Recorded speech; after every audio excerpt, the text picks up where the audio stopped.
The first scramble for Africa was when European colonial powers saw a continent that was vast, rich in minerals and land, and very poorly defended, and they rushed in to carve it up and steal the land. The second was during the Cold War, when East and West were locked in a struggle for global domination. That's when the Soviet Union backed Marxist despots all over Africa, and the Americans backed any leader who said that he was in favor of capitalism. The third wave, which is happening right now, is much more benign. It's much more about voluntary exchange, about trade, and about the spread of technology. It's a new kind of scramble for Africa, which, if handled well, Africans can win.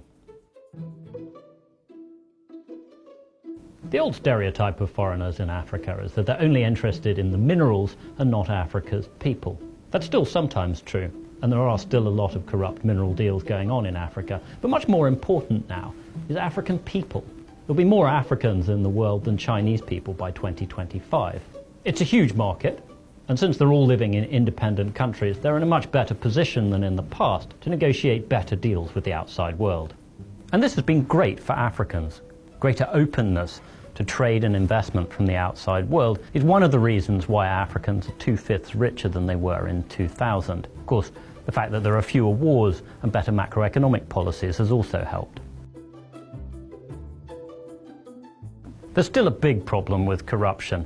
Unaccountable leaders in the less transparent African countries can often sign deals with outsiders that benefit them personally, but perhaps not their countries so much. The things that Russia's doing in the Central African Republic, where you have private firms protecting diamond mines and the president of that war-torn country, are to many people reminiscent of what happened in the 19th century at the height of imperialism. The scale of foreign interest is unprecedented. Between 2010 and 2016, 320 new embassies were opened in Africa, probably the largest embassy building boom anywhere, ever. Turkey alone opened 26. Last year, India announced it was going to open 18. Military links are spreading too. China alone has ties with 45 African countries. America and France are helping defeat terrorists in the Sahel.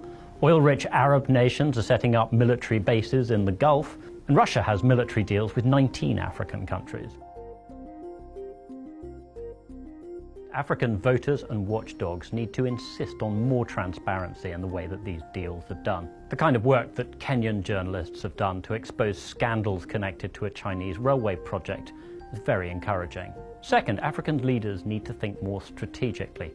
China is one country, Africa's 54. It's going to be much harder for them to drive the right kind of bargains if they let China negotiate with them individually behind closed doors.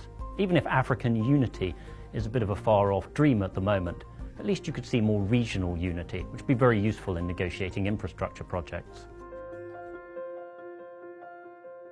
Finally, Africans should take what some of their new friends tell them with a pinch of salt. The Chinese government is very keen to tell Africans that democracy is a Western idea and that development needs a firm hand.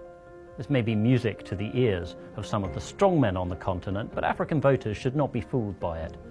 There's a lot of research out there suggesting that the African countries that are more democratic tend to grow faster and prosper better.